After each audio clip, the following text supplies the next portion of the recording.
معراج شریف رسول اللہ صلی اللہ علیہ وآلہ وسلم کا بہت بڑا معجزہ ہے، جس کا ذکر آپ صلی اللہ علیہ وآلہ وسلم نے سب سے پہلے اپنے چچا زاد بہن ام ہانی رضی اللہ تعالی عنہا سے کیا اور فرمایا کہ اے ام ہانی، میں نے عشاء کی نماز تمہارے ساتھ پڑھی تھی، پھر رات کو میں بیت المقدس اور آسمانوں پر گیا اور اللہ تعالیٰ سے ملاقات کی۔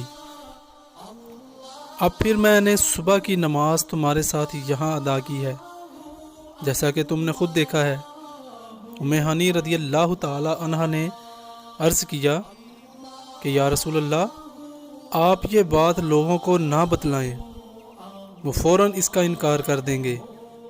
آپ صلی اللہ علیہ وآلہ وسلم نے ارشاد فرمایا کہ اللہ کی قسم، میں یہ واقعہ لوگوں کو ضرور بتاؤں گا، چاہے کوئی تصدیق کرے یا نہ کرے۔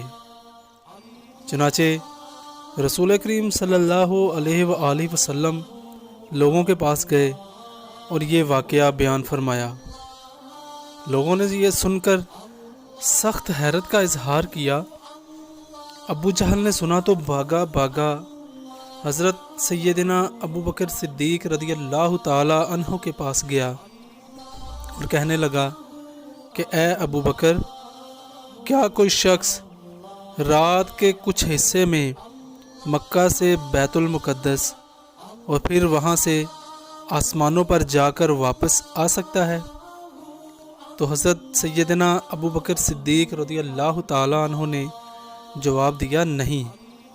اس پر ابو جہل نے خوش ہوتے ہوئے کہا کہ محمد صلی اللہ علیہ وآلہ وسلم کہتے ہیں کہ وہ رات کے کچھ حصے میں بیت المقدس اور آسمانوں سے ہو کر آئے ہیں۔ حضرت ابو بکر صدیق رضی اللہ تعالی عنہ نے کہا کہ اگر محمد صلی اللہ علیہ وآلہ وسلم ایسا کہتے ہیں تو وہ واقعی بیت المقدس اور آسمانوں پر ہو کر آئے ہیں، تمہیں اس بات پر تعجب کیوں ہے؟ میں تو ان کی بابت اس سے بھی بڑی بات تسلیم کرتا ہوں۔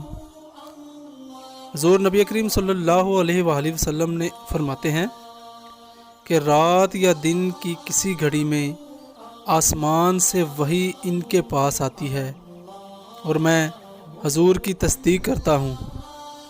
جس بات پر تم حیران ہو، وحی کا معاملہ تو اس سے بھی زیادہ عجیب ہے، مگر میں اسے بھی مانتا ہوں۔ جب رسول اللہ صلی اللہ علیہ وآلہ وسلم کو ابو جہل اور حضرت سیدنا ابو بکر صدیق رضی اللہ تعالی عنہ کی اس گفتگو کا پتہ چلا تو آپ نے حضرت ابو بکر صدیق کو صدیق کا لقب عطا فرمایا، لوگوں کو اکٹھا کرنا شروع کر دیا اور رسول اللہ صلی اللہ علیہ وآلہ وسلم کے پاس لا کھڑا کیا۔ ان لوگوں کی خواہش پر حضور نبی کریم صلی اللہ علیہ وآلہ وسلم نے واقعہ معراج دوبارہ بیان فرمایا تو لوگوں نے کہا کہ آسمان کی باتیں ہم نہیں جانتے، ہم نے بیت المقدس دیکھا ہوا ہے اور یہ بھی جانتے ہیں کہ آپ صلی اللہ علیہ وآلہ وسلم آج تک بیت المقدس نہیں گئے۔ یہ بتائیے کہ اس کے دروازوں اور ستونوں کی تعداد کتنی ہے؟ بیت المقدس کے متعلق یہ معلومات اس نوعیت کی تھی کہ اپنی آنکھوں سے دیکھنے والا بھی عموماً یاد نہیں رکھ سکتا۔ اللہ تعالیٰ نے اپنی قدرت کا مکہ سے بیت المقدس کو رسول اللہ صلی اللہ علیہ وآلہ وسلم کی نگاہوں کے سامنے کر دیا اور آپ نے بیت المقدس کے دروازوں اور ستونوں کی صحیح تعداد بتا دی، اور کافر کہنے لگے کہ ہم جانتے ہیں کہ بیت المقدس نہیں گئے، مگر دروازوں اور ستونوں کی تعداد کسی نے آپ کو بتلا دی ہوگی جو آپ صلی اللہ علیہ وآلہ وسلم نے بیان کر دی، ہمیں کوئی اور ثبوت دیں۔ ایک کافر نے کہا کہ ہمارے تجارتی قافلے آنے والے ہیں، پہلے یہ بتائیے کہ راستے میں آپ نے انہیں کہیں دیکھا ہے؟ آپ نے فرمایا کہ ہاں میں نے دیکھا ہے۔